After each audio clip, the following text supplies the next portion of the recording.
Hello, what's up mga ka-rides? Ngayon naman i-share ko sa inyo yung experience ko about sa TMX at kung bakit ganito. So, bago ang lahat, intro muna tayo mga ka-rides.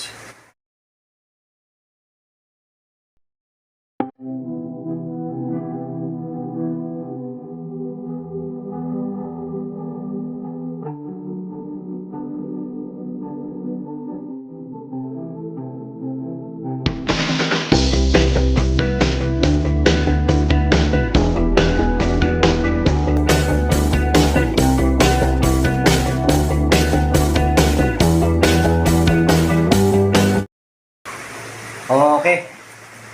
So, balik tayo dito sa topic natin mga ka-rides. So, itong motor ko, tagal nang ginagamit ko yung battery nito. So, gagamitin ko na sana ngayon dahil umaatake na naman yung habagat. So, ito muna yung ilalabas natin para sa pang-araw-araw na hanap buhay o sa trabaho. Dahil medyo mataas siya kaysa automatic. So, ito muna yung dadalhin natin mga ka-rides. So, ngayon, ang share ko sa inyo at din yung kanyang battery. So, papakita ko sa inyo ngayon kung ano yung resulta. So please, kung bago lang po sa channel ko, please subscribe my channel, RMM Moto Vlog. Here we go.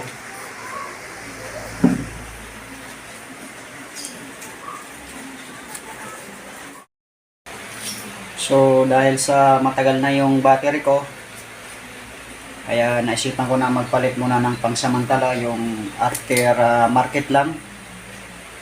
Ito yung brand na Dewey. Ayan o. Dewey. So, goods na to pang araw-araw kasi minsan lang naman natin gagamitin to. Saka tayo magpalit ng stock kung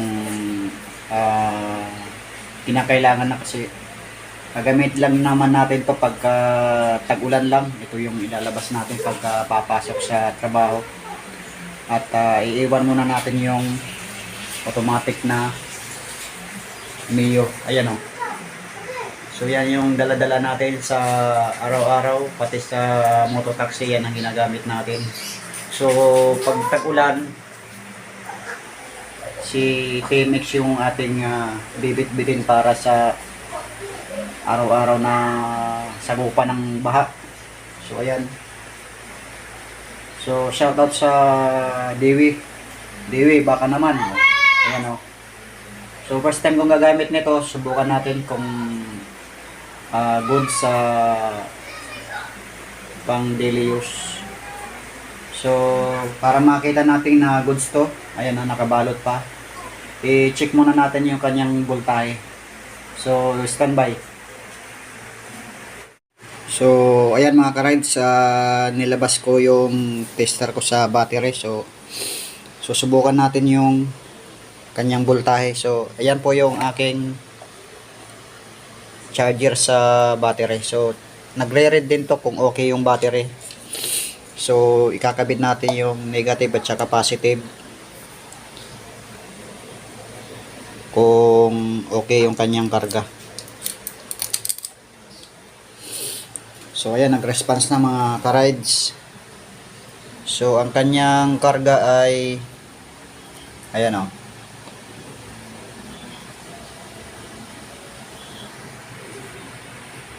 12.6.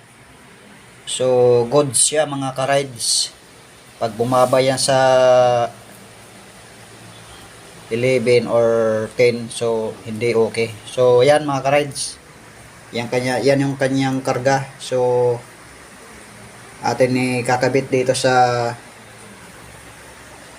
TMX. So ayan mga ka-rides. So bubuksan natin yung kanyang ignition.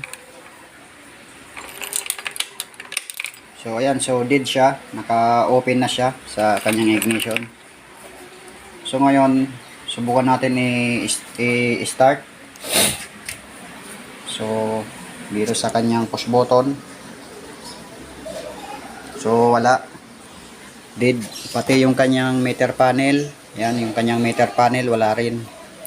So, subukan nating i-kick. So, ayan, nagre-response yung kanyang ilaw sa may neutral. So, ibig sabihin yan, low bat siya. Ayan, o. So, ang ano talaga nito problem is sa battery, kasi kung ino-on natin siya, ayan, so dapat mayroon na siyang ilaw. So, nangyari is wala.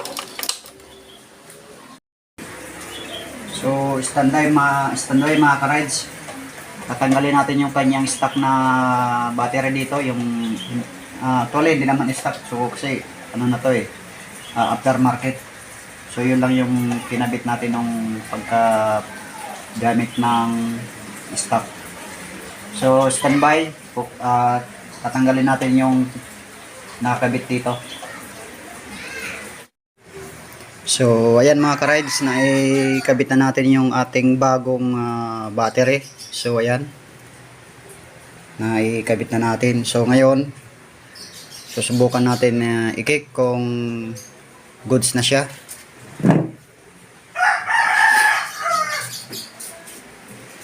So, bubuksan natin yung kanyang ignition switch. So, ayan mga ka-rides, umilaw na. Kanina wala yan. So, ngayon, open natin yung headlight. So, ayan, umilaw na. Naka-on na siya.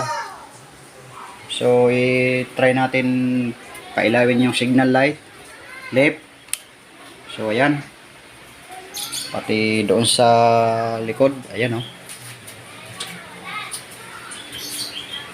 okay, ayan. So, subukan naman natin yung kanan. So, ayan mga ka-rides, umilaw. Ayan tsaka yung kanyang taillight. So, apakan natin yung brake kung gagana. So, apakan natin ito So, ayan umiilaw So, ibig sabihin yan, okay na yung kanyang battery. So, ayan. So, pailawin natin yung kanyang isa pang headlight. Ayan, umilaw na. High, low, high, low. So, ayan. So, try nating i-kick. Basta mga ganito, mga matagal lang na-stock. Huwag nating pipilitin na gamitin yung kanyang push button, kasi stock pa yung kanyang ano niyan, tawag nito starter, para hindi siya mabigla.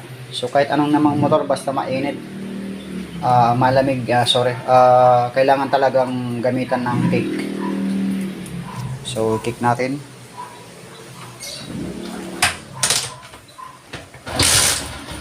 So, ayan, umandar na siya mga ka-rides. Ayan okay, goods na siya. Ayan.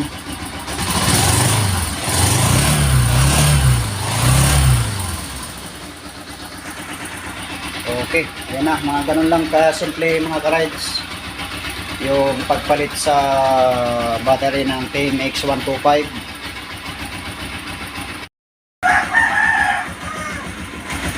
So, ayan, gumagana na sa mga ka-rides. So, patay muna natin para magkarinigan tayo. Shout out na tayo mga ka-rides. Shout out sa mga kabro ko sa One Ganap Guardians sa Industrial Chapter, at lalong lalo na po sa aming chairman ng national, si Sir Nadi Totor, at sa presidente namin sa One Ganap Guardians Industrial Chapter at sa PRS Makikas ng Angkas or Pasig Riders Squad active. Shout out sa inyo mga boss. So inuulan-ulan tayo ngayon, kaya blessing muna tayo. Ito na yung dadalhin natin sa pagpasok. Pagkalipas ng bagyong to, si Bagyong Enteng, hinahatak na naman yung habagat. So saka tayo bibiyahe sa Angkas. So shout out pala sa presidente namin,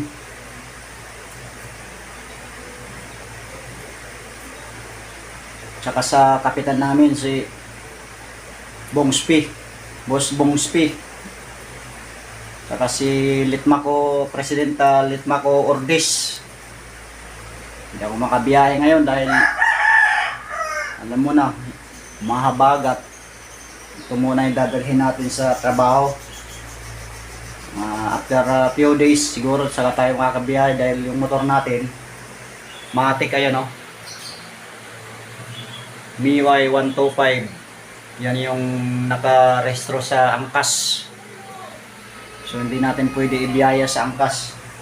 So gawin natin, ito muna yung dadalhin natin sa trabaho. So hanggang dito na muna mga ka-rides. Muli, Arimi Motovlog. Ingat po tayo lagi sa biyahe sa araw-araw. Peace out.